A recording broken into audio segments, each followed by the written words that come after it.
지금은 전도사 사역을 하고 있고요. 내년 초에 아마 안수를 일본에서 준비하고 있습니다.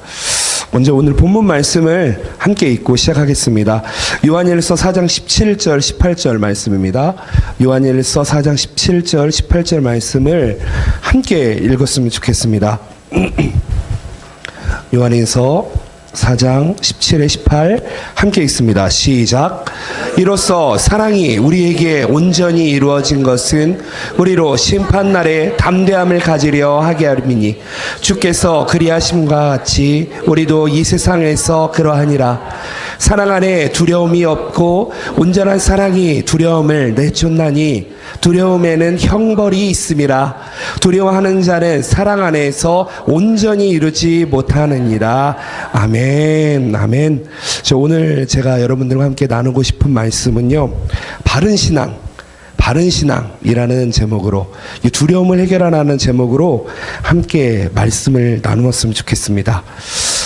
이 자리에 사실은 제가 일본에 있지만 한국어로 설교를 거의 안 합니다. 다 일본어로만 설교를 지금 계속 해오다가 오랜만에 한국어로 설교를 하기 때문에 되게 어색해요, 지금. 되게 어색합니다. 하나님께서 부족한 저를 좀 붙드셔서 원하시는 메시지 정말 전해졌으면 좋겠다라고 생각을 합니다. 이 요한일서는요, 예수님의 제자 사도 요한이 노년에 적은 서신입니다. 총 5장으로 되어 있습니다. 그 내용을 보시면 빛이신 하나님, 의로우신 하나님, 사랑이신 하나님, 이 내용이 이 요한일서를 통해서 전체적으로 나타나 있습니다. 이 요한일서가 쓰여진 그 동기는 구원의 확신을 갖게 하기 위해서, 그리고 두 번째로는 교회에 들어온 이단을 타파하기 위해서 이 요한일서가 쓰여졌습니다.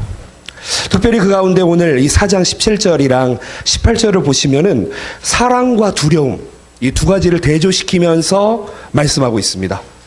온전한 크리스천들이 우리 안에 온전한 사랑을 회복시켜야 된다.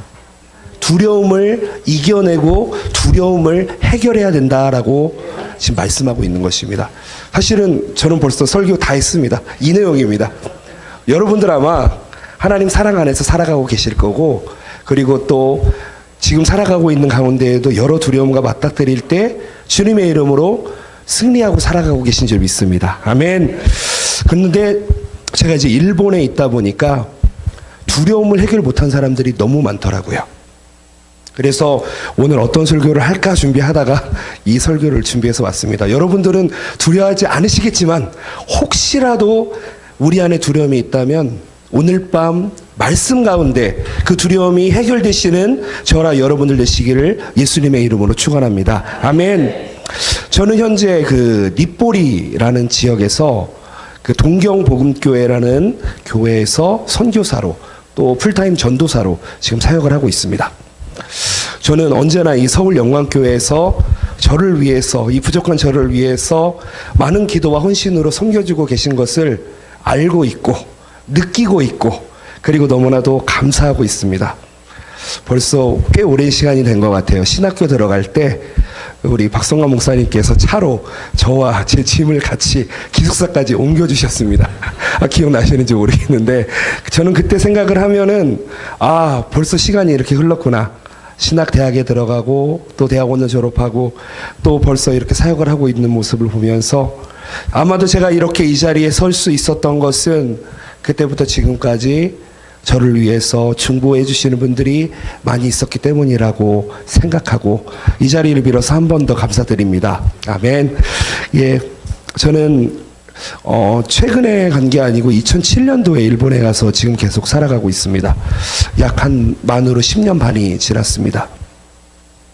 일본에 처음 간 건 아니지만 그때 갔을 때 히라가나 가타가나도 몰랐었어요. 정말 히라가나 가타가나도 못 쓰고 그런 시절에 어학교에서 2년을 공부하고 또 2010년에 동경 기독교 대학에 들어가고 또 졸업하고 대학원에 들어가서 MDB와 THM 공부를 하면서 일본어로 논문을 쓰고 아주 머리가 복잡했습니다. 그때 생각을 하면서 공부를 미리 해놨어야 되는데 그 생각을 했습니다. 혹 이 자리에 학생이 있거나 청년이 있다면 젊은 나이에 공부하십시오. 젊은 나이에 도전하십시오. 이게 30대가 넘어서 공부를 하다 보니까 참 애로사항이 참 많더라고요.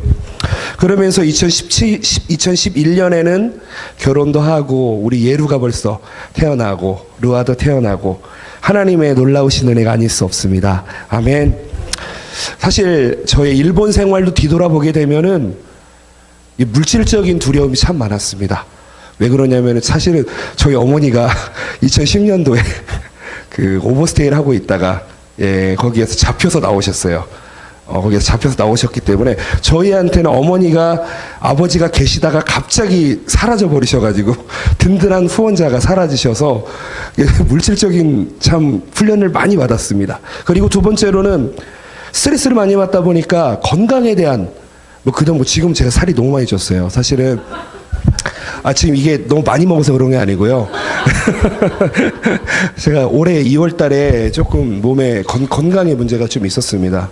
간이 좀 안 좋고 스트레스를 너무 많이 받다 보니까 일본이라는 나라가 영적으로도 혼란하고 힘든 나라인데 거기를 사실 10년 동안 하루도 안 쉬고 쉬는 날 없이 계속 공부하고 사역하고 이것만 계속 하다 보니까 정말 쉬는 안식 없이 계속 해오다 보니까 몸이 망가지더라고요. 간 수치가 높아지고 심장이 아프고 그래서 올해 2월 달에 정밀 검사를 받고 그러고 지금 약을 먹고 있습니다. 좀 많이 부었어요. 그래서 더 지금 좀 기도해 주셨으면 좋겠습니다. 일본에 있다 보니까 가장 민감한 게 뭐냐면 비자 문제입니다.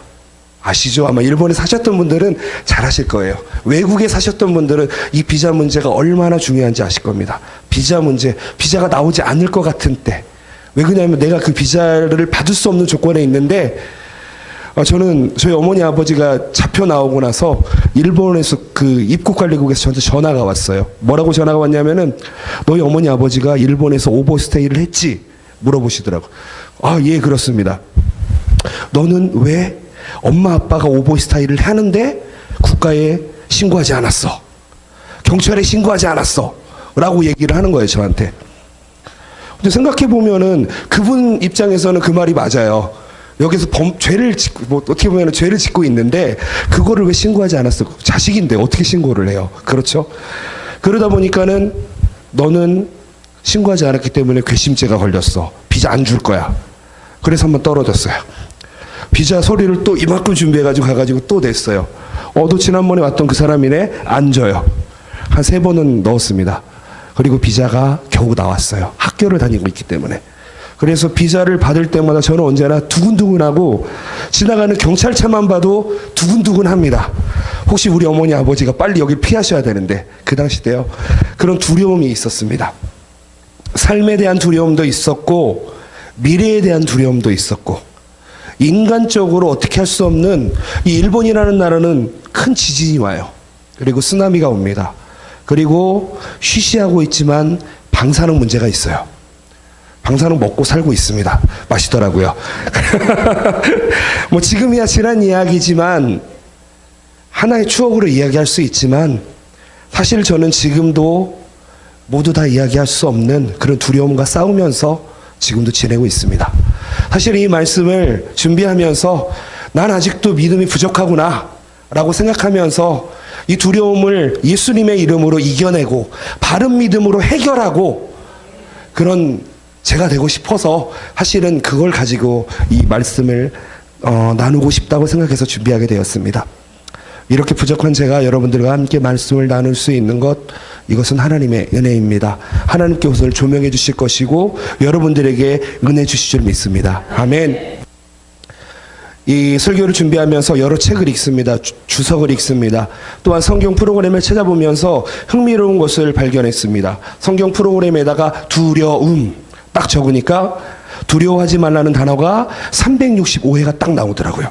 365회입니다. 외우기 쉽죠? 두려워하지 말라 365회. 예, 혹시 파워포인트 나오시면 예, 부탁드리겠습니다. 예.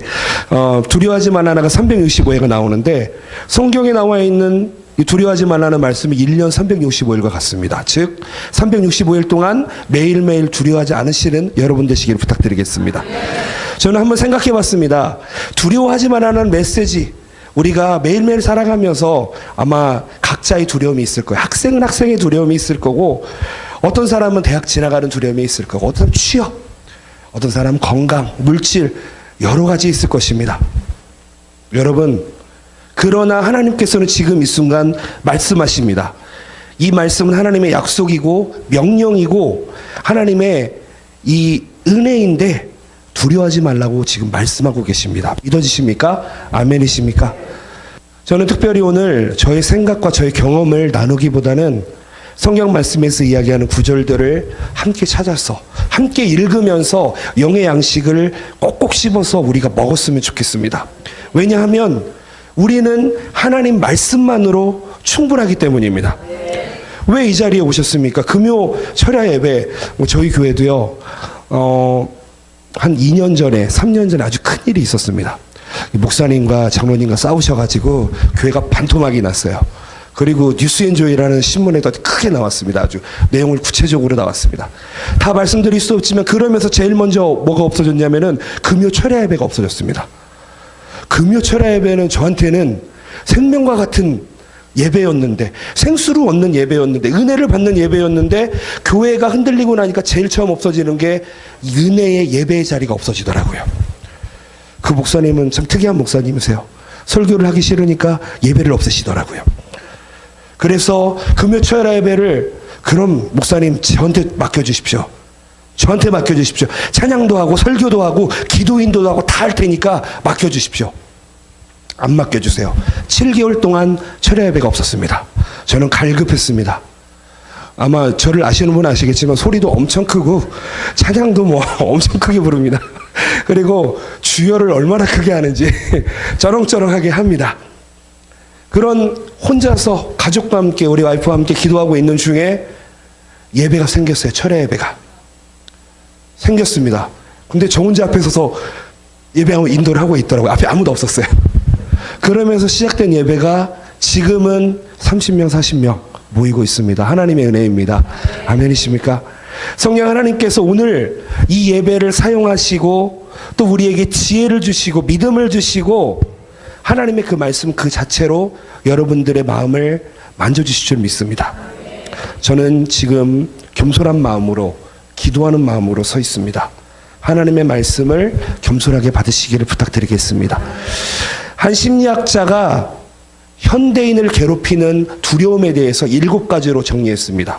첫 번째가 경제적인 두려움, 두 번째가 실패에 대한 두려움, 세 번째가 질병에 대한 두려움, 네 번째가 사랑 상실에 대한 두려움, 다섯 번째가 늙는 것에 대한 두려움, 여섯 번째가 자유를 잃어버릴 것 같은 것에 대한 두려움, 일곱 번째가 죽음에 대한 두려움입니다.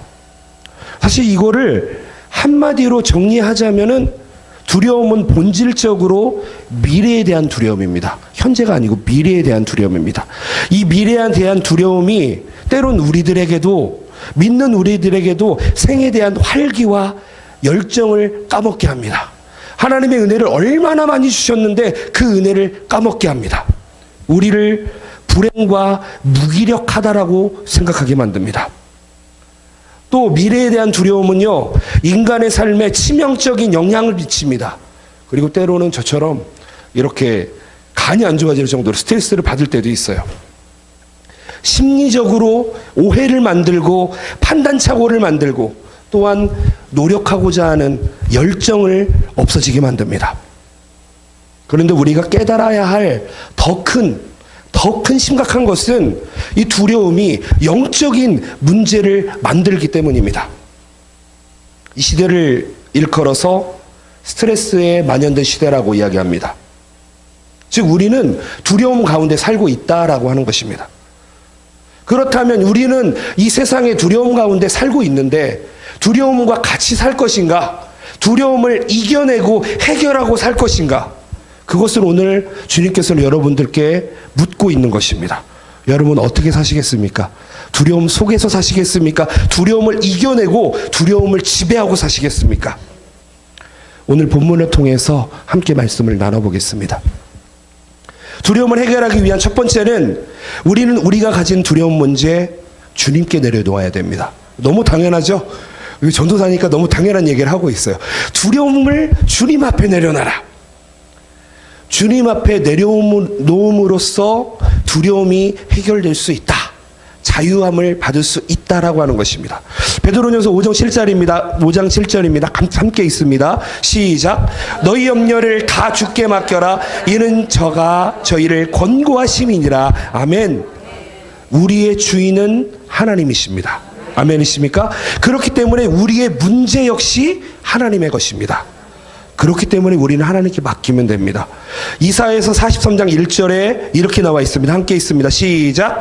너희는 두려워 말라. 내가 너를 구속하셨고 내가 너를 지명하여 불렀나니 너는 내 것이라. 아멘. 아마 잘 알고 계시는 구절일 것입니다.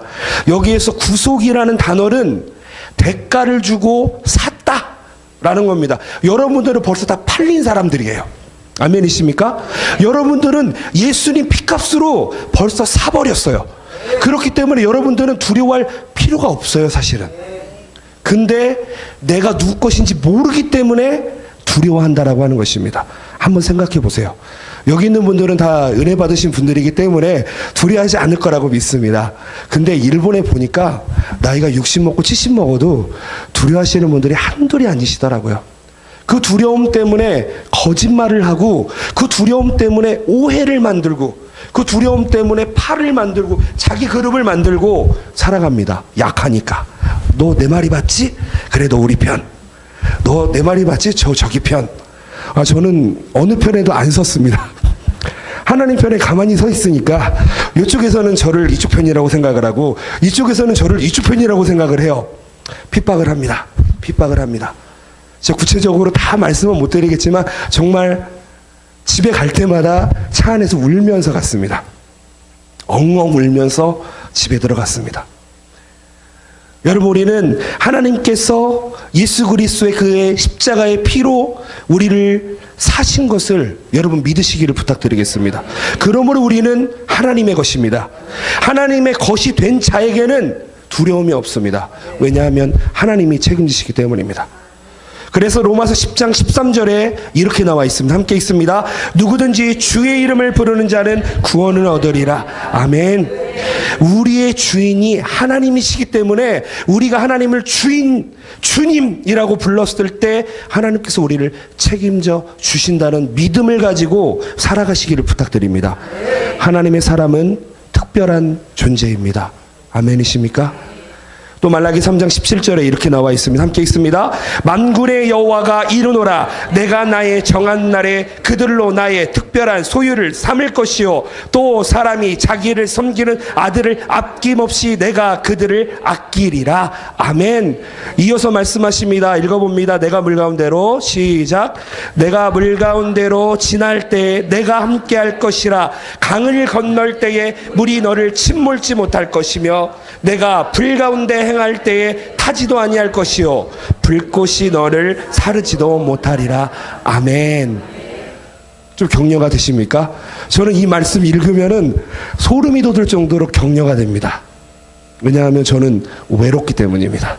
정말 외롭습니다, 여러분. 일본에 있다 보니까 정말 동역자 한 명이 없다라는 게 너무 외롭습니다. 누군가를 잘 가르쳐 놓으면 떠나가게 되고, 그렇게 떠난 청년들을 제가 많이 봤습니다. 정말 많이 봤습니다.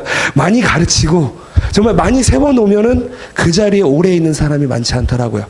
혼자서 계속 밑 빠진 독에 물 붓는 것처럼 일을 하는 것 같은데 때로는 외로울 때가 있습니다. 외로울 때 두려움도 오더라고요. 그런데 저는 깨달은 게 있습니다. 내 인생의 주인은 내가 아닙니다. 아멘이십니까? 그러므로 여러분이 가지고 계시는 그 두려움을 주님 앞에 내려놓으시고 주님께서 책임져 주실 것을 믿고 감사하시기를 바랍니다. 아멘. 이것이 믿음입니다, 여러분.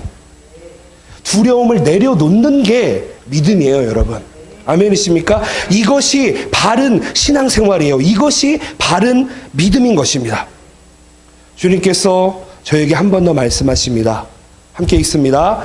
너희는 마음에 근심하지 말라. 하나님을 믿으니 또 나를 믿어라. 아멘. 아멘. 예수님의 음성을 들으시기를 부탁드리겠습니다. 아멘. 저는요, 어렸을 때 저희 어머니 아버지와 헤어졌습니다. 아마 다 알고 계시겠지만, 아시는 분 계시겠지만, 제가 아마 국민학교 1학년 때였던 것 같습니다. 어머니 아버지가 이혼을 하셨던 것 같아요. 정확하게는 잘 모르겠습니다. 아무튼 그때 정도인 것 같은데, 그러면서 뭐 국민학교 3학년 이후로는 어머니 아버지와 산 기억이 없습니다. 아주 멀리 떨어져 살았습니다. 거의 뭐 잠깐 산 기억은 있지만 거의 20년 가까이를 떨어져 지냈습니다. 저는 어렸을 때부터 어머니 아버지가 없는 가운데 생활을 했습니다. 그래서 뭐 저희 할머니 할아버지와 살기는 했지만, 저희 할머니 아시잖아요. 우리 문수님, 우리 권사님이신가요? 집사님이신가요? 권사님, 예. 우리 문수님 권사님과 함께 살았습니다. 근데 나이 차이가 워낙 많이 나죠. 지금 저는 39인데 할머니는 벌써 91세신데 그 나이 때는 70세 정도 되게 정정하셨습니다. 그런데 신기한 것은 할머니 할아버지가 저희 어머니와 아버지가 될 수 없었다고 하는 것입니다. 제가 가장 필요했을 때 어머니 아버지가 없었습니다. 저는 두려웠습니다. 너무 힘들었습니다. 왜 그러냐면은 제가 제 힘으로 이 시대를 이겨낼 수 있는 능력이 없었습니다. 동생이 누군가에게 맞고 오면, 성구전투사가 누군가에 맞고 오면 제가 가서 때려줍니다. 그러면 누가 오냐면 그 부모님이 와요. 어머니가 와가지고 멱살을 잡고 끌고 가서 싸다기를 때립니다. 그리고 그 집에 끌려가서 무릎 꿇고 손 들고 있습니다. 그 집에 가서. 되게 모욕적이었고, 지금의 저를 생각하시면 안 됩니다. 저는 옛날에 아주 조그맸습니다. 우리 예로랑 루아처럼 아주 작은 존재였습니다. 아마 덩치가 커진 거는 중학교 이후입니다. 그 전까지는 키가 많이 큰 편은 아니었습니다. 그런 인격적이지 못한 대우를 받으면서 할머니 할아버지께 이야기한다고 해도 사실 해결받지 못했습니다. 중학교 고등학교 들어가면서 입학식 졸업식 어머니 아버지가 한 번도 없었습니다. 한 번도 없었습니다. 꽃다발을 받아본 기억이 없어요.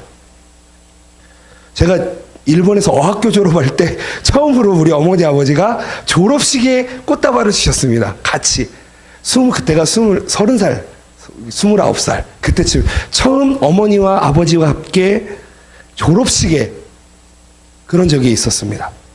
저는 부모님 없는 삶이 얼마나 두려운 삶인지 잘 알고 있습니다. 왜냐하면 저는 그 당시에 저의 약함을 포장하기 위해서 거짓말을 많이 했고요. 지금은 멀쩡하게 선교사라고 하지만, 전도사라고 하지만 빨주노초 판 한번 머리카락도 해봤고요. 조금 방탕한 생활도 해봤습니다. 방황도 해봤습니다. 많이 힘들었습니다. 왜냐하면 갈 길을 알지 못했기 때문에. 두려웠습니다.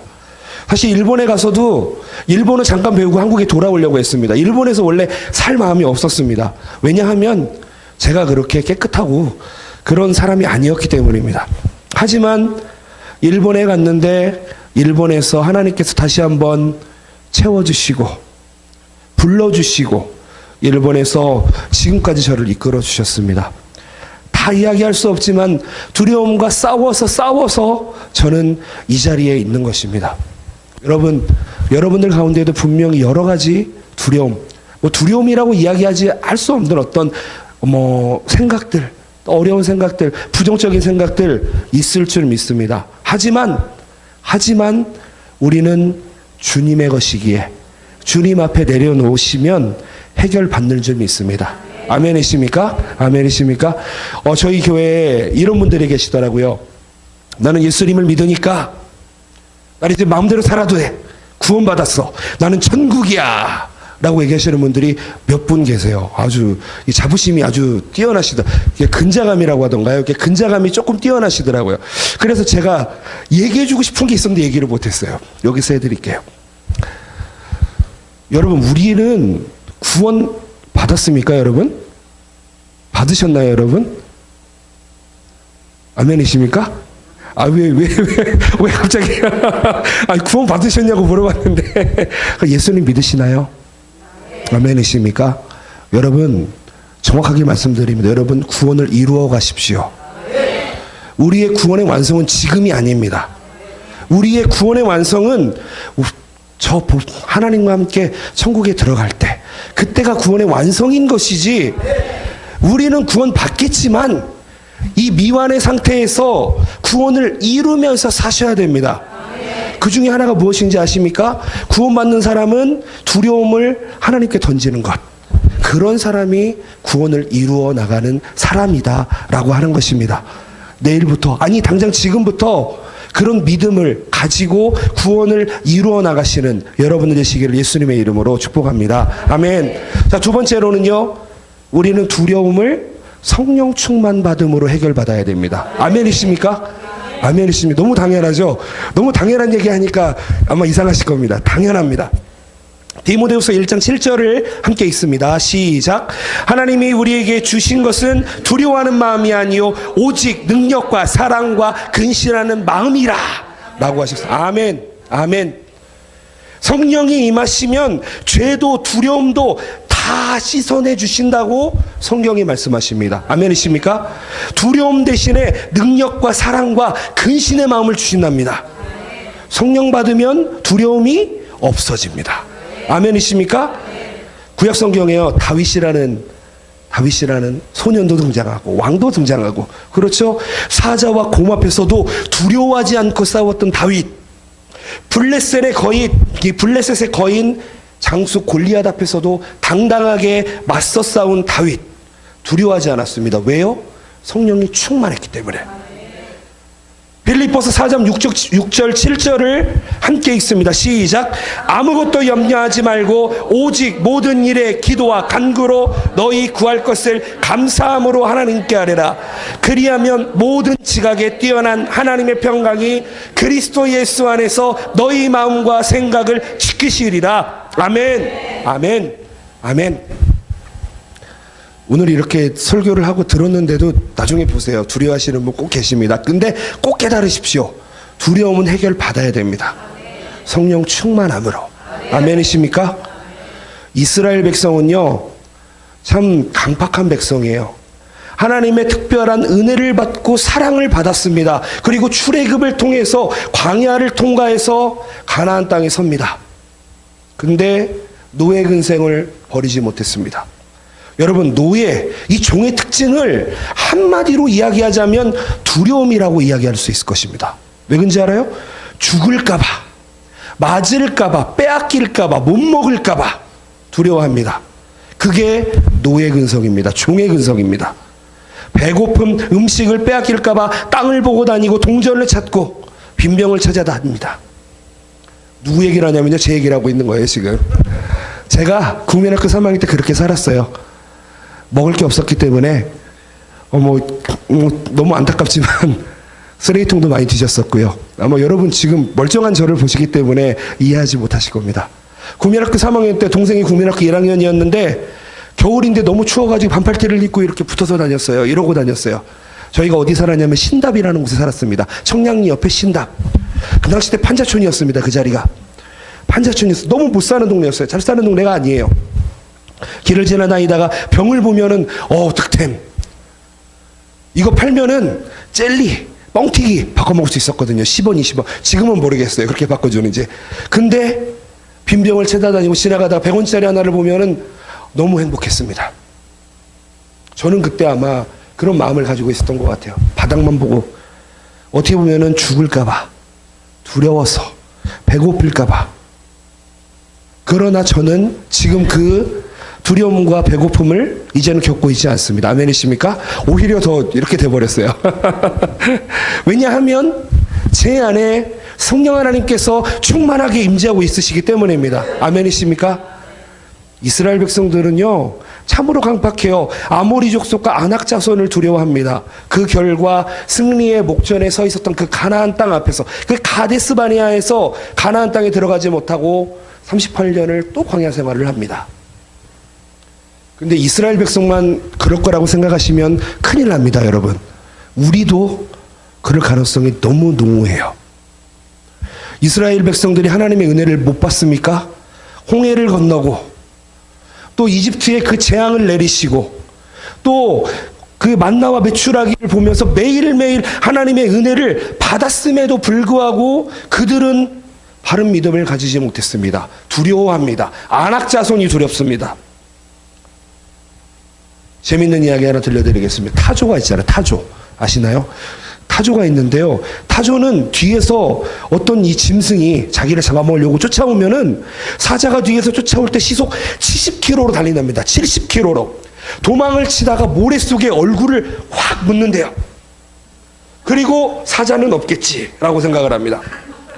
여러분, 머릿속에다가, 아니 모래 속에다가 머리를 집어넣는다고 해서 사자가 눈에 안 보인다고 해서 사자가 없는 게 아니에요. 사자가 눈앞에 보이지 않는다고 해서 그 위험이 사라진 것이 아닙니다. 우리가 정말 깨달아야 돼요. 여러분, 교회 안에 있기 때문에 안전할 거라고 생각하지 마세요. 여기에서 우리는 더 치열하게 영적 전쟁을 해야 됩니다. 아멘이십니까? 우리는 여기에서 영적 전쟁을 하는 겁니다. 교회는 절대 유람선이 아닙니다. 교회는 전함입니다. 싸우는 곳입니다. 성령 충만하지 않으면 유람선으로 전락해버립니다. 아멘이십니까? 그렇기 때문에 우리가 이 자리에서 하나님 말씀으로 무장하고 있는 것입니다. 아멘. 저는 오늘 정말 여러분들과 함께 말씀을 나눌 수 있다는 것에 너무 감사하고 정말 이 자리를 하나님께서 허락해 주시면 너무 감사드립니다. 예수님은요, 마태복음 6장 26절에 이렇게 말씀하셨습니다. 함께 읽습니다. 시작. 공중의 새를 보라. 심지도 않고 거두지도 않고 창고에 모아들이지도 아니하되 너희 하늘 아버지께서 기르시나니 너희는 이것들보다 귀하지 아니하냐. 마태복음 6장 31절을 보시면 무엇을 먹을까, 무엇을 마실까, 무엇을 입을까 염려하지 말라. 제가 무슨 말씀하시냐면요, 이런 거 염려하기 이전에 성령 충만을 염려하십시오, 여러분. 성령 충만 받으시면 다 해결됩니다. 아멘이십니까? 그렇습니다. 여호와 하나님은 확실히 우리의 염려나 두려움보다 더 크신 창조주 하나님이십니다. 하나님은 우리의 염려와 두려움을 다 맡아주시고 넉넉하게 다음 두려움 준다 할지라도 다 해결해 주실 수 있으시는 그런 위대한 분이십니다. 아멘이십니까? 그렇기 때문에 이사야서 41장 10절에 이렇게 말씀하시죠. 함께 있습니다. 두려워하지 말라. 내가 너와 함께함이라. 놀라지 말라. 나는 내 하나님이 됨이라. 내가 너를 굳세게 하리라. 참으로 너를 도와주리라. 참으로 나의 의로운 손으로 너를 붙들리라. 아멘. 아멘. 이사야서에는요, 아까 제가 두려워하지 말라 몇 번 나온다 그랬죠? 365번 나온다 기억하세요. 두 번째, 이사야서에는 이 두려워 말라라고 하는 말씀이 58회가 나와 있습니다. 이사야서에. 두려워하지 말라고. 이 이사야 선지자가 얼마나 두려워하면 두려워하지 말라고. 여러분, 이사야 선지자가 어떤 선지자인지 아십니까, 여러분? 얼마나 대단한 선지자인지 아십니까, 이분이? 근데 이분이 많이 두려워하셨나 봐요. 그래서 두려워하지 말라고 말씀하십니다. 즉, 우리도 예수님을 믿는다 하면서도 사실은 어떠한 환경이나 생활이나 어떠한 문제와 부딪히게 되면 두려워하게 됩니다, 필연적으로. 근데 제가 두려워하지 말라라고 하는 것은 그 부딪히는 두려움을 두려워 말라는 게 아니라 그 부딪혔을 때 그 두려움을 주님 앞에 맡기고 성령 충만하면 이겨낼 수 있다고 성경은 말씀하고 있는 것입니다. 아멘이십니까? 우리가 두려움 속에 살고 있다고 말씀드렸어요. 두려움은 필연적으로 우리에게 다가옵니다. 하지만 우리는 이겨낼 수 있습니다. 성령 충만함으로. 아멘. 여러분, 두려움이 생길 때마다 그 두려움을 주님께 맡기시는 여러분들 되시기를 바랍니다. 여러분의 두려움보다 훨씬 크고 위대하신 하나님께서 그 모든 두려움을 해결해 주실 것을 믿으시기를 바랍니다. 여러분, 성령 충만함 받으시기를 예수님의 이름으로 축복합니다. 아멘. 여러분, 성경에는요, 우리 인생에 답이 들어 있습니다. 성경을 가까이 하면은요, 우리가 참 이 복 가운데, 이 축복 가운데 살아갈 수 있습니다. 성경을 멀리 하면은요, 참 안타까운 인생을 살아가는 사람 지금도 일본에 세고 셌습니다. 정말 죄송합니다. 이상한 사투리가 나와서. 일본이요, 지금 1억 한 3천만 정도 된다고 합니다. 인구가. 그 중에서 카톨릭, 이 기독교, 프로테스탄트 합쳐서 1%가 안 됩니다. 잘 기억하셔야 됩니다. 카톨릭이랑 프로테스탄트를 합쳐서 1%가 안 됩니다. 즉 프로테스탄트 인구는 약 한 그러니까 0.3%, 0.4% 얘기합니다. 그 정도밖에 안 돼요. 왜요? 그들은 성경에서 답을 못 찾고 있거든요. 일본에서 성경이 얼마나 많이 팔리는지 아십니까? 일본의 베스트셀러가 성경입니다. 이게 모순적이죠? 아이러니하죠? 성경은 전 세계적으로 베스트셀러입니다. 일본 사람들도 교양서적으로 사서 읽습니다. 하지만 눈이 닫혀 있고 귀가 닫혀 있고 영이 닫혀 있으니까 하나님을 만나지 못합니다. 그 얘기인즉슨 성령 하나님의 터치를 받지 못한다, 그 얘기입니다. 성령 하나님의 터치를 받고 성령 충만함을 받을 수 있다는 것은 아주 큰 축복입니다. 아멘이십니까? 아까도 읽으셨는데 베드로전서 5장 7절에 너희 염려를 다 주께 맡겨버리라. 이는 그가 너희를 돌보심이라. 여러분의 염려를 맡기십시오. 성령 하나님께서 돌봐주십니다. 아멘. 사도 바울이 있어요. 이 사도 바울 아시죠, 여러분? 신약 성경에 아주 많이 등장하는데 사도 바울의 열매였던 디모데. 이 디모데는요, 이 젊은 목회자였던 디모데는 아마도 기독교 역사상 가장 위대한 목회자 중 한 사람일 것입니다. 왜냐하면 그런 유럽 교회가 최초로 세워졌을 때 사도 바울을 도운 동역자였습니다. 그리고 마케도니아 그리스의 교회를 세웠고요, 데살로니가 교회, 에베소 교회, 고린도 교회 목회를 했습니다. 아주 스바라시한, 정말 대단한 그런 목회자였습니다. 바울이 로마 감옥에 첫 번째 투옥되었을 때도 바울 옆에 있었고, 그 당시 가장 큰 교회였던 에베소 교회를 맡아 섬겼고, 바울이 세상을 떠났을 때 역시 끝까지 하나님 곁을, 이 바울 곁을 지켰던 게 디모데였습니다. 히브리 전승에 의하면은 이 로마의 도미티아누스 황제 때 이 디모데가 순교당했다고 합니다. 처음에는요, 젊고 소심하고 두려움을 잘 탔던 디모데였는데, 아주 어릴 때부터 양육받았던 디모데였는데, 하나님 앞에 그리고 사람 앞에 장렬한 순교자가 되었습니다. 어떻게요? 성령 충만을 받음으로써. 아멘. 여러분, 오늘 우리는 우리에게 있는 일체의 두려움을 주님 앞에 맡기시기를 부탁드립니다. 주님께서 여러분을 강하고 담대하게 만들어 주실 것입니다. 여러분, 오늘 우리는 성령의 충만함을 받아야 됩니다. 성령님께서 두려움을 멀리 몰아내 주실 것입니다. 성령 충만만이 우리의 두려움을 해결할 수 있는 유일한 길임을 믿고, 오늘 이 밤 기도함으로, 성령 충만함으로 모든 문제를 해결받고 돌아가시는 여러분들 되시기를 예수님의 이름으로 기도합니다. 아멘. 세 번째는요, 여러분 오늘 주님의 사랑을 받으시고 또한 주님의 마음을 닮아서 사랑하십시오. 저 오늘 이 말씀을 드리고 싶었어요. 오늘 본문은 말씀하고 있습니다. 뭐라고 말하냐면은 사랑받을 때, 사랑할 때 두려움을 이길 수 있다. 두려움을 이기는 다른 동력은 다른 게 아니고 사랑이라고 지금 성경이 이야기하고 있습니다. 오늘 본문 요한일서 4장 18절에 말씀을 한 번 더 읽습니다. 시작. 아멘. 한 번 더 읽습니다. 시작. 사랑 안에 두려움이 없고 온전한 사랑이 두려움을 내어 쫓나니. 아멘. 사랑 안에 있는 사람은 심판날에도 담대하고 우리 주님처럼 단단하게 설 수 있을 거라고 지금 성경이 이야기하고 있습니다. 아멘이십니까? 아멘이죠. 우리가 왜 두려워하면서 살아야 되죠? 모르니까 그래요. 내가 사랑받고 있는 걸 모르니까 그래요. 내가 사랑할 대상이 있는 걸 모르니까 그래요. 전도할 대상, 그 구령의 열정에 있는 사람이 두려워할 겨를이 어디 있어요? 여러분 전도하시는데 두려워하면서 전도하십니까? 혹시 두려워하시나요? 아, 내가 이 얘기를 하면 저 사람이 이거 좋아할까 싫어할까, 내가 예수 믿으라고 하면 예수 안 믿으면 어떡하지? 뭐 그런 게 아니잖아요.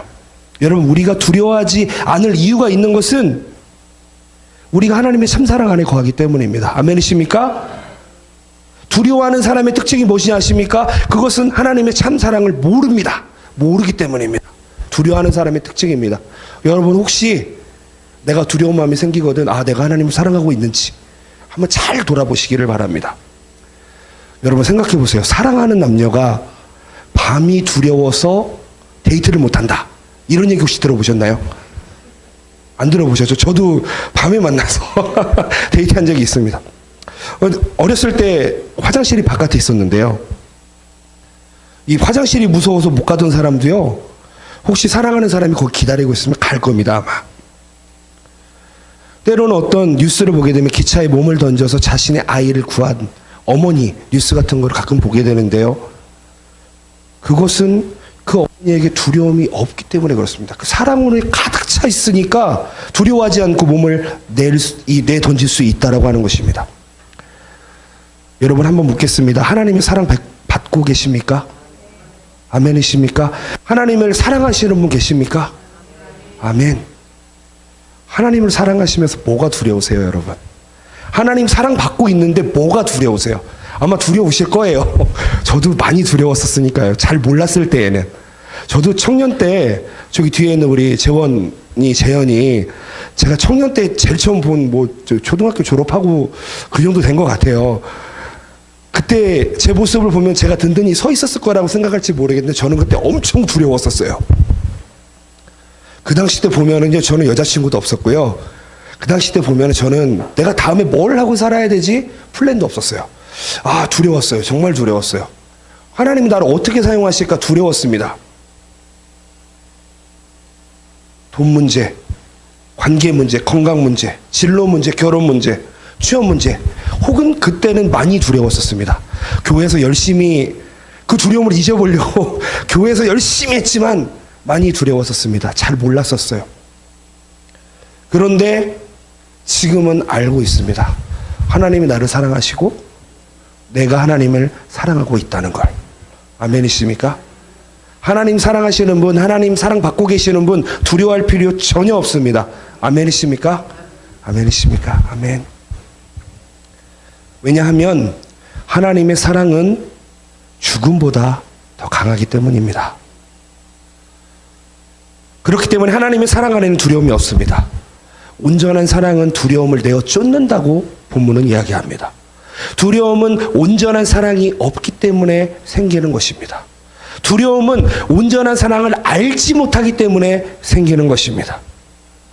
우리에게 오늘 이 밤 우리를 향한 온전한 사랑이 우리 안에 있는지 한번 돌아보시기를 예수님의 이름으로 부탁드립니다. 여러분, 당신은 사랑받기 위해 태어난 사람 아시나요? 다 아시죠? 교회 다니는데 이 찬양 모르시는 분 없을 거예요. 군대만 가면 이거 부르면서 울어요. 군대만 가면은. 아우, 내가 사랑받고 있어. 막 훈련 막 받고 막 와가지고 웁니다. 엉엉. 근데 저는 이 찬양을 27살 때 이 뜻을 너무 깊게 깨달았어요. 저는 어렸을 때부터 목사님이 저한테 야, 다니엘처럼 살아야 돼. 순결하게. 야, 다윗처럼 살아야 돼. 야, 요셉처럼 살아야 돼. 이렇게 설교를 듣는데 희한하네. 나는 요셉도 아니고 다니엘도 아니고 다윗도 아닌데 어떻게 살아야 되지? 성경에 정말 대표적으로 대표하는 인물들이 있어요. 정말 모델이 될 만한 그런 인물들이 있습니다. 그래서 저는 그 사람처럼 살아야 되는 게 맞는 거라고 생각하고 있었어요. 그렇기 때문에 비교해서 다윗보다 나는 이게 부족해. 어떤 신앙인보다 나는 이게 부족해 하다 보면은 너무 자괴감이 들더라고요. 괴롭더라고요. 나는 잘하는 게 하나도 없는데. 그러다가 한 번은 기도하다가 깨달았습니다. 하나님, 제 모습 이대로 사랑해 주시나요? 제가 물었어요. 그랬더니 하나님 음성을 들려주시더라고요. 내가 너를 사랑한다. 내가 너를 사랑한다. 아멘이십니까? 예수님이 누구랑 비교할 필요가 없어요. 누구보다 잘날 필요도 없고 누구보다 뛰어날 필요도 없어요. 지금의 내 모습 이대로 사랑하신대요. 아멘이십니까? 이거 하나로 충분하지 않을까요? 저 그때부터 깨달았습니다. 이 안에서 근자감이 막 뛰어올라요. 이렇게 와 올라와요. 그러면서 무엇을 하든지 하나님이 나를 사랑하시는 것처럼 살았습니다. 내가 하나님을 뜨겁게 사랑하는 것처럼 지금까지 살고 있습니다. 아멘이십니까? 그 사랑이 여러분께 있기를 바랍니다. 사랑은 두려움을 내어줬습니다. 사랑하는 성도 여러분, 우리가 두려움을 해결받으려면 하나님 사랑, 이거 너무 당연한 거예요. 왜 그러냐면 이 세상에서 하나님보다 크신 분이 없으시니까요. 그래서 성경은 또 하나의 사랑을 이야기합니다. 그것은 바로 우리 성도 간의 사랑입니다. 여러분 정말 사랑하시나요? 옆에 계신 우리 성도님 사랑하시나요? 정말로? 정말 죄송스러운데 저희 교회는요, 성도들끼리 시기 질투하고 지금 당이 한 5개로 나눠져 있습니다. 정말 너무 안타까워서 제가 여러분들께 기도 부탁을 좀 드리고 싶어요. 여기는 권사파, 여기는 장로파, 여기는 목사파, 여기는 무슨 파, 뭔 파가 그렇게 많은지, 무슨 당이 그렇게 많은지, 자기 편이 아니면 다 공격해요. 저도 공격을 많이 받았습니다. 지금도 받고 있습니다. 기도해 주시기 바랍니다. 제가 2월 달에 너무 힘들었던 이유가 뭐 너무 큰 오해들을 막 만들어가지고 소문을 막 퍼뜨리고 다니더라. 저희 교회 소문은 원래 안 좋아요. 이 교회 가면은 목사가 목이 잘리고 사역자는 목이 잘리고 장로들이 막 있어가지고, 신기한 것은 우리 교회 이런 사랑이 너무 부족해요. 얼마 전에 저희 목사님이 성도들을 모시고 여기 지구촌교회 셀 컨퍼런스에 왔었습니다. 저에게 이제 금요기도에 설교할 기회가 생겼어요. 어떤 기도를 해야 되나, 어떤 찬양을 해야 되나, 어떤 설교를 해야 되나 고민하다가 이거밖에 없다. 제가 무슨 설교를 했을까요? 사랑해라? 아니요, 회개해라. 여기 그 권사님들 있고 장로님도 있고 저기 뒤에 사모님도 계시고 저기 뒤에 누구도 계시는데, 여러분 회개하셔야 됩니다. 아멘이십니까? 했더니 아무도 아멘 안 하세요. 왜요? 나는 사랑하라고 한 게 아니라 회개하라고 얘기했는데, 회개해야지 사랑할 수 있거든요. 아멘이십니까? 회개하지 않은 사람은 진짜 사랑을 못해요. 가짜입니다, 여러분. 진짜 사랑은 회개한 사람만이 할 수 있는 게 진짜 사랑이에요. 회개라는 건 뭐냐면은, 내가 내 맘대로 살고 있다가 하나님 앞으로 방향을 돌리고 하나님의 사랑을 듬뿍 받아본 뒤에 할 수 있는 게 진짜 사랑인 것입니다. 아멘이십니까? 그래서 사랑하라고 얘기 안 하고 회개하라 라고 얘기했어요. 그 다음날 욕을 엄청 먹었습니다. 저기 장로님한테 불려가가지고 욕을 엄청 먹었어요. 아니 왜 회개하라는, 우리 교회가 무슨 문제가 있냐고 회개하라고 그러시더라고요. 그래서 제가 회개해야 됩니다. 그리고 강조했던 게 딱 하나 있습니다. 저희 교회는 참 특이하게 부흥을 갈망해요. 부흥하고 싶어요. 남들 교회보다 크게 보이고 싶은가 봐요. 더 좋은 교회라고 소문나는 게 좋은가 봐요. 그래서 제가 그랬어요. 저는 우리 교회가 부흥하는 교회라고 소문나는 게 아니라 우리 교회 오면 누구든지 회개하는 교회라고 소문나기를 바랍니다 라고 했더니 아무도 아멘은 안 하세요. 생각을 해보세요. 여러분 교회 갔더니 회개하더라. 여러분 그 자리 부흥합니다. 아멘이십니까?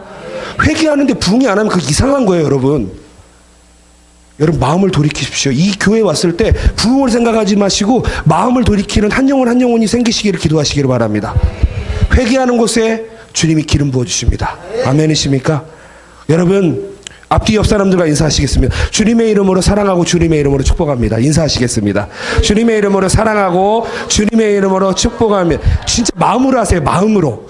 이 주님께 받은 마음으로 하세요. 진짜로. 이거 부끄러운 거 아닙니다. 부끄러운 거 아니에요. 아마 저기 뒤에 있는 저 두 형제는 아마 좀 어려울 것 같아 보니까. 그런 표현들 별로 안 할 것 같아. 좀 해봐 좀. 여러분 주님 마음을 닮으셔야 돼요. 그래야지 진짜 사랑을 할 수 있고 진짜 사랑을 받을 수 있다라고 하는 것입니다. 제가 또 이게 대학원을 갔더니 책을 이만큼 주시면서 읽어오래요. 책을 진짜 영어책을 막 이만큼 갖다 주시고 그리고 또 신학책을 이만큼 갖다 주시고 읽어서 이거를 가져오시랍니다. 정리해서 가져오래요. 그럼 정리해서 가져가면 그 자리에서 토론을 합니다. 이 대학원 공부가 거의 그래요. 미리 어떤 주제에 대해서 공부를 이만큼 하고 가가지고 저 편 내 편 나눠가지고 서로 막 싸웁니다. 말로 막 싸워요. 그러면서 신학적으로 그래서 이게 맞습니다 라고. 그러다 보니까는 요즘 들어서 이렇게 성경을 보면은 막 분석하고 있어요. 혼자서 막 분석하고 있어. 이러면 안 되는데 분석하고 있어요. 어떤 심리학자 책을 봤습니다. 두려움의 종류가 75가지라고 된다 그러더라고요. 두려움의 종류가. 뭔 종류가 그렇게 많은지. 다행이에요. 저희는 그냥 두려움 한 방에 다 해결되니까. 75가지를. 근데 신기한 것은 예수님을 모르는 심리학자가 두려움에 대해서 연구를 했는데 무엇인가 사랑하고 몰두하는 사람에게 두려움은 잘 안 나타난답니다. 무슨 얘기인지 아십니까? 뭔가 집중하고 있는 사람한테는 이 두려움이 안 보인대요. 즉 우리는 예수님께 집중해야 된다 이 얘기입니다. 예수님의 사랑에 집중하면 혹 내 앞에 있는 물질의 문제, 건강의 문제, 혹 뭐가 있다 할지라도 우리는 그걸 잘 이겨낼 수 있다라고 하는 것입니다. 또한 심리학자들이 연구를 많이 해요. 개에 대해 연구합니다. 개가 청각이 아주 뛰어납니다. 이 두근거리는 심장 소리를 듣고 달려든다고 합니다. 무슨 얘기인지 아세요? 심장 소리를 듣고 달려든대요. 근데 심장 소리가 평온한 사람한테는 안 달려든답니다. 두려움이 없이 당당하면 심장이 정상인 사람에게는 달려들지 않는다고 합니다. 즉 하나님의 사랑받는 우리들, 하나님의 사랑을 전하는 우리들, 성령 하나님께서 함께하는 우리들이 두려워할 이유가 무엇이 있습니까? 그렇죠? 아멘이시죠? 여러분 함께 한번 읽어봤으면 좋겠는데요. 함께 읽어보겠습니다. 온전한, 좀 띄워주세요. 함께 읽습니다. 시작. 온전한 사랑은 두려움을 몰아낸다. 다음, 온전한 사랑은 받는 사랑이 아닌 주는 사랑이다. 다음, 받는 사랑보다 주는 사랑이 더 크다. 다음, 온전한 마음으로 하나님을 사랑하자. 다음, 온전한 마음으로 이웃을 사랑하자. 다음, 온전한 마음으로 하나님의 교회를 사랑하자. 아멘. 여러분 이거 다 하시면은요 두려움이 없습니다. 두려움이 아주 멀리 떠나갈 것입니다. 오늘 이 밤에 서울 영광교회 모든 성도들이 하나님을 향한 온전한 사랑이 회복되시기를 예수님의 이름으로 기도합니다. 교회 안에, 성도 안에, 가족 간에, 이웃 간에 이 온전한 사랑이 회복되시기를 예수님의 이름으로 기도합니다. 살아계신 하나님의 놀라운 능력을 오늘 이 밤 체험하시기를 부탁드립니다. 아멘. 예, 세 번째로 끝날 것 같은데 하나 더 있습니다. 예, 네 번째로 이거 정말 여러분들이 기억하셔야 됩니다. 함께 읽습니다. 시작. 여러분 두려움에 형벌이 있음을 기억하시기를 바랍니다. 우리는 그냥 두려우니까 두려워하면 된다라고 생각을 하는데 성경은 본문에서 뭐라고 이야기하냐면 두려워하면 형벌이 있다라고 얘기를 합니다. 그러니까 두려워하시면 손해를 아주 무지막지하게 보시는 거예요, 여러분. 형벌까지 기다리고 있어요. 여러분 두려움의 긍정적인 면이라면 아마 한 가지가 있는 것 같아요. 두려움을 통해서 위기 속에서 하나님을 만날 수 있는 사인을 발견할 수 있기 때문입니다. 이 요한일서 오늘 본문 4장 18절에 보면은 이런 구절이 있습니다. 두려움에는 형벌이 있다라고. 두려움에 형벌이 있다랍니다. 그러므로 우리 안에 어떤 두려움이 막 생기려고 하고 자식 문제, 저도 참 잘 못하는 아들이지만 얼마나 정말 힘드셨을 거예요. 어렸을 때부터 말썽 많이 피우고 자녀 문제, 저도 우리 예루랑 누가 보고 있으면은 참 이쁜데 어떤 때는 조금 답답할 때도 있습니다. 예, 우리 안에 이 두려움이 몰려올 때 혹 우리가 이 죄의 문제가 해결되지 않고 혹시 내가 지금 죄 속에 빠져 있지 않는지 한번 돌아보셔야 됩니다. 왜냐하면 이 두려움을 통해서 우리가 형벌까지 이어지게 되기 때문입니다. 이사야서 12장 2절에 이런 구절이 있습니다. 함께 있습니다. 시작. 보라, 하나님은 나의 구원이시라. 내가 의뢰하고 두려움이 없으리니 주 여호와는 나의 힘이시며 나의 노래시며 나의 구원이심이라. 아멘. 아멘. 여러분 배웠죠? 믿음은 어떻게 하는 거죠? 주님 앞에 내려놓는 거고, 성령 충만하는 거고, 그 다음에 하나님 사랑받고 하나님 사랑하는 겁니다. 그런데 구원의 형벌이 있다. 두려움의 형벌이 있다. 이것은 하나님을 전적으로 의지해라, 이렇게 말씀하고 계시는 것입니다. 여러분 두려워하는 것이 벌을 받는답니다. 여러분 사람이 믿음이 있는지 없는지 그 믿음을 평가하기 위해서는 그 사람이 얼마나 하나님을 의지하고 있는지를 살펴보면 돼요. 그렇죠? 그렇습니다. 예, 누가 오셨나요? 예. 이 목사님들 설교 중에 가장 많이 등장하는 예화가 있습니다. 이 미국의 부흥사 D.L. 무디. 이 D.L. 무디 이 목사님은 이렇게 얘기합니다. 천국에 가는 열차에 1등실을 타고 가는 사람이 있는데 2등석을 타고 가는 사람들도 있다. 2등실을 타고 가는 사람은 이 D.L. 무디 선생님은 이렇게 이야기합니다. 두려울 때만 하나님을 의지하는 사람이고 1등석을 타고 가는 사람은 언제나 하나님을 의지하는 사람이다. 1등실이 이렇게 좋은데 왜 1등석 표를 사지 않느냐라고 질문을 했습니다. 조금 여러분들 이런 얘기 처음 들어보셨나요 혹시? 당연히 여러분 잘 생각해 보세요. 1등석이 좋은 거 다 알아요. 저희 퍼스트 클래스가 좋은 거 다 압니다. 근데 퍼스트 클래스를 못 사요. 돈이 없어서. 그렇잖아요. 환경이 그래서. 근데 두려움의 문제는 다른 문제라는 거예요. 우리 환경이랑 상관없이 두려워하는 것 자체가 잘못됐다라고 이야기하는 것입니다. 당연히 돈 문제가 있고 환경이 그렇지 못해서 1등석표를 사지 않는 것은 이해가 되는데요. 1등석표를 혹 살 수 있음에도 불구하고 1등석표를 아까워서 못 산다. 돈이 있어요. 돈이 있는데도 1등실을 안 원해. 이거 잘못됐다는 거예요, 여러분. 할 수 있을 때 하셔야 된다는 거예요. 즉 두려워하면 형벌이 있을 것이다라고 말씀하시는 것은 우리가 한번 생각해 봐야 된다라고 하는 것입니다. 두려움을 그냥 두려움 자체로 받아들이는 것이 아니라 두려워하면 형벌까지 있구나. 그렇기 때문에 해서는 안 되는구나. 절대 안 되는구나.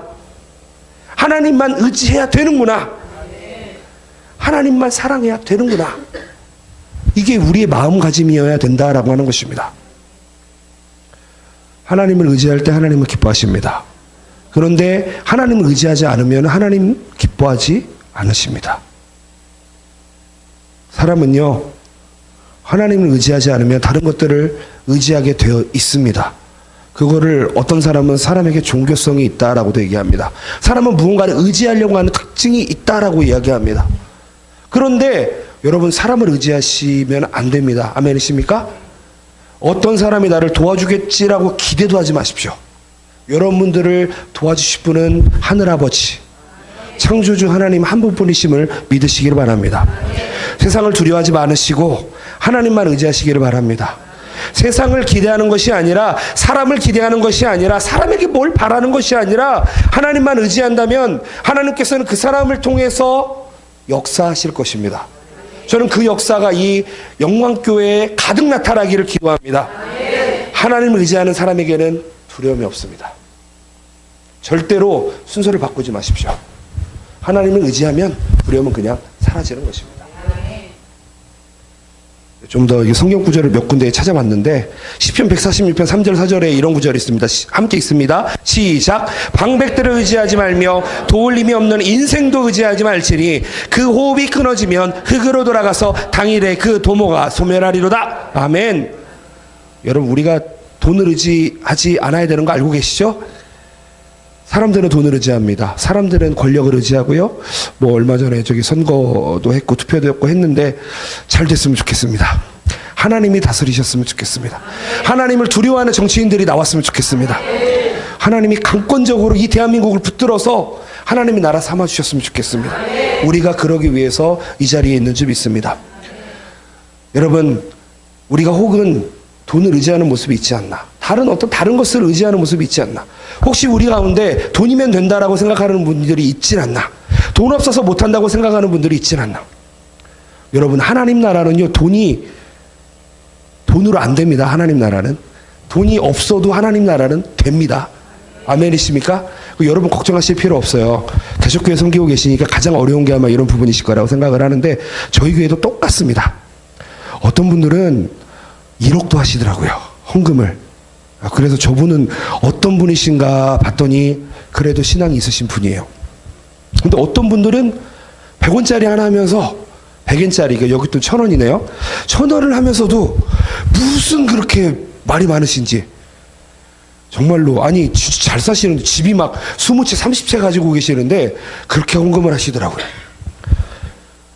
우리 하나님께서는 돈이 없어서 하나님의 약속하신 어떤 중요한 일을 못하지 않으십니다. 그 일이 하나님의 뜻이고 지금 일어나는 하나님의 때라고 믿으시면 돈이 없어서 못하는 일은 우리에게 없다라고 믿으시길 바랍니다. 저는 이 영광교회가 그런 물질이 풍성하게 하나님 앞에 드려지고, 또 하나님 앞에 하나님만 의지하는 그런 바른 믿음을 가진 성도들이 많이 일어나기를 예수님의 이름으로 기도합니다. 우리는요, 돈이 없어서 그 일을 못하는 일은 없을 것입니다. 아멘이십니까? 우리는요, 하나님은 나의 아버지로서 나의 필요한 것을 아시고 나의 필요한 것을 채워주신 자라는 이 믿음을 가지고 있어야 됩니다. 잠언 11장 28절에 이런 구절이 있습니다. 자신의 재물을 의지하는 자는 패망하려니와 의인은 푸른 잎사귀 같아서 번성하리로다. 아멘. 아멘. 우리는 아까 돈을 의지하지 말라고 그랬잖아요. 두 번째로는 이 명철을 의지하시면 안 됩니다. 자기가 할 수 있다는 생각 버리셔야 됩니다. 똑똑한 사람, 머리 쓰는 사람, 잔머리 굴리는 사람은 다 자기 자신을, 이 자기의 명철을 의지하는 사람입니다. 우리는 인간의 힘을 의지하지 말아야 됩니다. 인간의 힘이나 사람의 숫자를 의지하지 말아야 됩니다. 다윗은요, 참 하나님 은혜를 많이 받았어요. 근데 신기한 것은 어느 오랜 기간 이스라엘을 다스리다 보니까 인구조사를 하게 됩니다. 인구조사를 해보니까 이스라엘에서 군대가 나가서 칼로 싸울 수 있는 장정이 몇 명이냐 알아봤더니 80만 명 있답니다. 유다에는 50만 명 있다고 보고됩니다. 참 많습니다. 그때 왜 다윗의 마음이 흐뭇하고 든든하여서 나는 병사가 많아 라고 생각하게 됩니다. 그러나 그것이 하나님의 마음을 기쁘게 한 것이 아니었습니다. 그리하여 하나님의 징계를 받고 심판을 받게 되었습니다. 하나님께서 나단 선지자를 통해서 세 가지 선택을 하게 합니다. 7년 기근을 줄까? 아니면 왕이 대적해서 쫓겨나서 3개월 동안 도망 다닐래? 아니면 땅에 3일간 전염병으로 병을 줄까? 이야기합니다. 어떤 거 선택했죠? 3번. 예. 3번 좀 나와주시면 좋겠습니다. 예, 화면 좀 3번입니다. 나단 선지자. 다윗의 전염병을 택하니까 그 전염병으로 죽은 자가 7만 명이 죽게 되었다.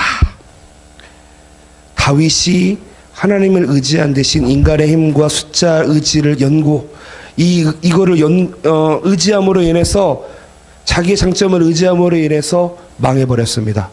자기 병철을 의지하지 않으시기를 부탁드리겠습니다. 재밌는 것은 다윗의 아들 중에 압살롬이라고 있어요. 압살롬은요, 성경이 어떻게 이야기하냐면은 아름답고 긴 머리가 장점이다라고 이야기합니다. 그러니까 뭐 엄청 멋있었나 봐요. 저처럼 생긴 것 같습니다. 제가 옛날에 머리카락이 좀 길어. 아니, 농담입니다. 그러나 그는 이 다윗의 나라를 차지하려는 반역을 일으킵니다. 그러기 위해서 그는 먼저 사람들이 많이 오고 가는 성문에 앉아서 자신의 아름답고 긴 머리를 보이면서 사람의 주의를 끌고 인기를 끌고 사람의 마음을 도둑질합니다. 드디어 소기의 목적을 이루게 되죠. 반역을 일으킵니다. 그러나 다시 쫓기게 되고 말을 타고 도망가다가 그 머리가 나무에 걸려서 죽게 됩니다. 붙잡혀 죽게 되죠. 여러분, 우리가 가지고 있는 장점, 나는 나의 이 장점 때문에 무엇인가 할 수 있어 라고 생각 안 하시기를 부탁드리겠습니다. 여러분, 이거 조심하셔야 됩니다. 교만입니다. 우리 인물, 학벌, 가문, 머리, 재능, 우리의 장점을 의지하지 마시고 하나님을 의지하시기 바랍니다. 그리하면 하나님께서 그 장점을 사용해 주실 것입니다. 이거 순서가 이렇게 돼야 돼요. 하나님을 의지하면 하나님께서 그 장점을 사용해 주십니다. 그런데 내가 그 장점만 파고 들어가면은 하나님께서 이것을 패하신다 라고 하는 것입니다. 우리가 하나님을 의지하면 복된 삶을 살 수 있습니다. 하나님이 그를 축복하시기 때문입니다. 예, 얼마 안 남았네요. 시편 84편에 이런 구절이 있습니다. 함께 있습니다. 시작.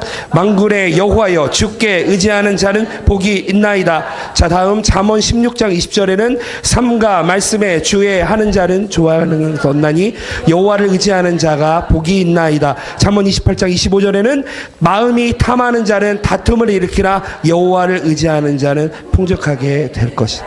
아멘. 아멘.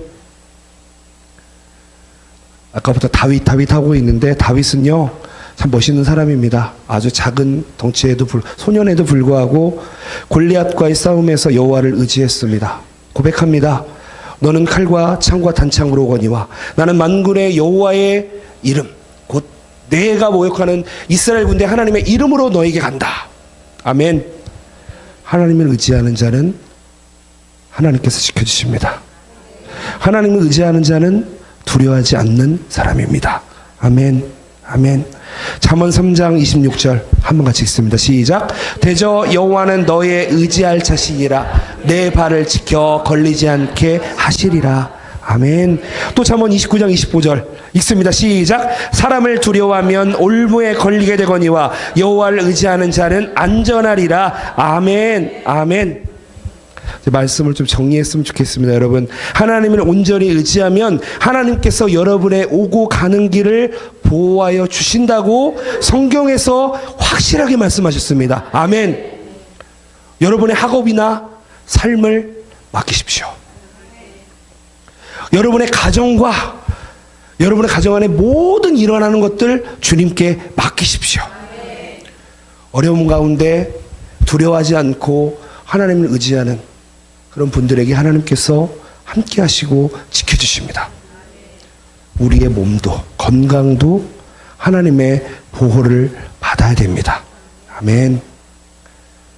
사랑하는 성도 여러분, 우리가 먹고 마시는 문제 두려워하지 맙시다. 아멘이십니까? 아마 그럴 거라고 생각합니다. 저는 영광교회 소문은요 동경에도 다 있어요.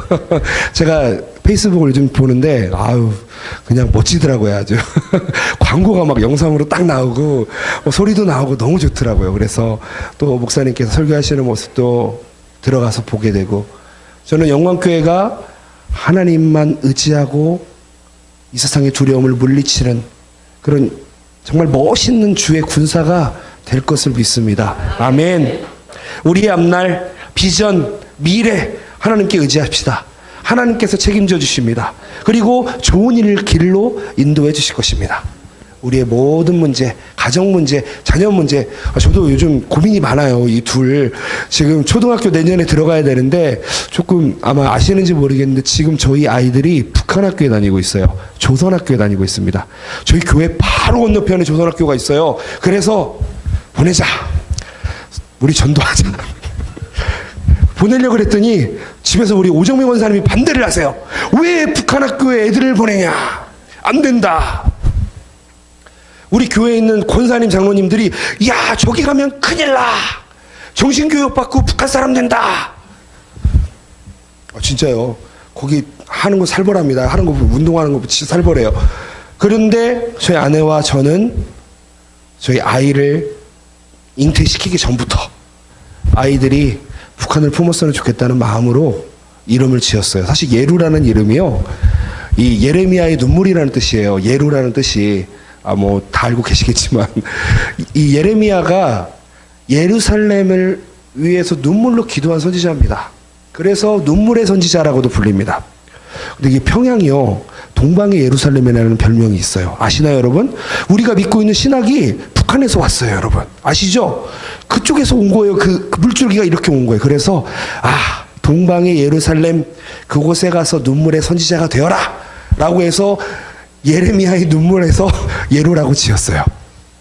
아마 나중에 크고 들으면 아마 펄떡펄떡 뛰겠죠. 왜 그렇게 지었냐고. 근데 그런 부르심이 있었으면 좋겠어요. 그런 마음으로 북한 학교에 보내고 있습니다. 저한테도 문제가 있습니다. 건강에 문제도 있고요. 요즘 간 수치가 너무 높아져가지고 저 오늘 저녁에 밥 많이 안 먹었습니다, 여러분. 왜 그러냐면 제가 저녁을 많이 안 먹으려고 노력해요, 요즘. 여기 와서 많이 먹었는데 집에 있을 때는 잘 먹지 않습니다. 왜 그러냐면 소화를 잘 못 시키더라고요, 요즘은. 옛날에는 저처럼 잘 먹는 사람이 없었는데 요즘은 건강, 이거 내가 해결할 수 있는 문제가 아니구나라고 하나님께 맡깁니다. 기도합니다. 하나님께 의지합시다. 남편 문제, 자녀 문제. 제가 이 자리에 서 있으니까 제가 아주 선량하고 아주 좋게 보이시잖아요. 근데 저 집에 가면 부부싸움도 해요. 아주 크게 합니다. 그리고 마지막에 무릎 꿇으면서 여보 미안해, 다시는 안 그렇게 회개합니다. 그러고 있습니다. 저도 두려움과 부딪힐 때마다 싸우고 이겨내고 있습니다. 하나님을 의지하시고 하나님이 해결하실 것을 믿으시고 하나님께서 이루어주실 것을 믿고 오늘 기도하시기를 부탁드리겠습니다. 주께서 반드시 이루어주실 것입니다. 이 자리에 와서 이 설교를 듣게 하신 분은 하나님이십니다. 저요 이거 파워포인트 만드는데 시간 진짜 많이 걸렸어요. 갖다 붙이는데 진짜 많이 걸렸어요. 왜 그러냐면 성경을 막 읽어야 되는데 너무 많으니까 이거 성경 찾으면 시간 다 가니까 하나하나 올렸는데 저는 여러분들이 두려워하지 않기를 바랍니다. 여기 영적인 군사들, 이 세상에 있는 이 악한 사단의 영적인 세력들을 예수 그리스도의 이름으로 물리치고 승리하며 나가는 여러분들 되시기를 강력하게 기도할 것입니다. 하나님을 깊이 알면 우리의 두려울 것이 없습니다.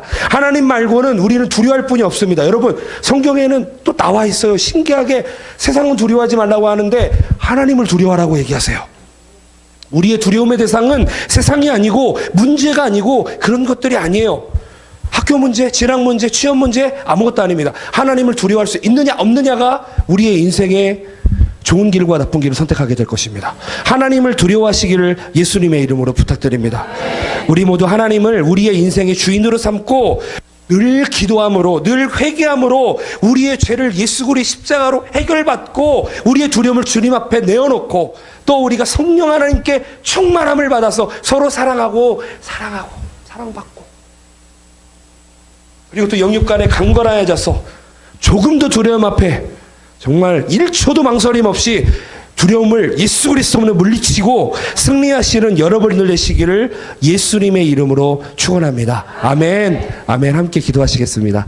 기도하실 때에 말씀을 기억하시면서 우리 가진 문제를 주님 앞에 내려놓고 하나님 이 시간에 주여 하고 기도하며 나갈 때에 하나님 내가 정말 믿음 없는 것을 고백합니다. 하나님 앞에 두려움 내려놓고 성령 충만함으로 이 시간에 충만함을 받고 이 시간 이후로 성령 하나님과 동행하는 내가 되기에 도와주시옵소서 기도합니다. 또한 주님의 사랑 받은 만큼 우리 이웃들에게 주님의 사랑을 전하는 그 사명 가지고 살아가게 도와주시옵소서라고 기도합니다. 마지막으로 두려움의 형벌이 있음을 기억하시면서 세상을 두려워하지 말고 하나님만 두려워하며 경외할 줄 아는 우리 모든 성도들 되게 도와달라고 우리 주여 삼창하시고 한번 기도하며 나아가겠습니다. 기도합니다. 주여